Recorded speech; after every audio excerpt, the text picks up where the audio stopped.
આરતા એક કોથળીના બે મણી. એકવારની વાત છે.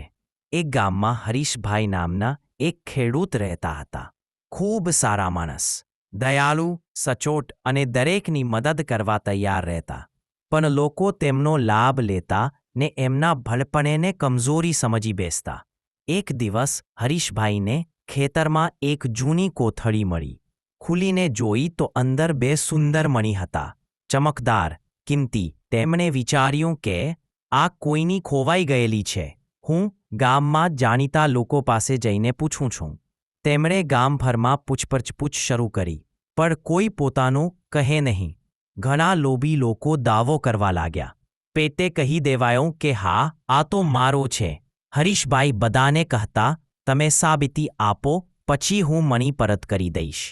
ચલની માસી નામની એક વયસ્ક સ્ત્રી આવી. એને કહ્યું, હરીશ, આ મણી મારા પિતાના હતા.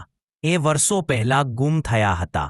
એને મણી વિશે નાની નાની વિગતો આપી, જે કોઈને ખબર નહોત. હરીશભાઈ સમજ ગયા કે આ સાચી વાત છે. મણી ચાલની માસીને આપ્યા. માસીની આંખોમાં પાણી આવી ગયા. તે દિવસે આખા ગામે હરીશભાઈની ઈમાનદારીના કિસ્સા થયા, જેને ક્યારે કોઈ નહીં સમજી શક્યા. એ આજે બધા માટે સાચો માનવી બની ગયો.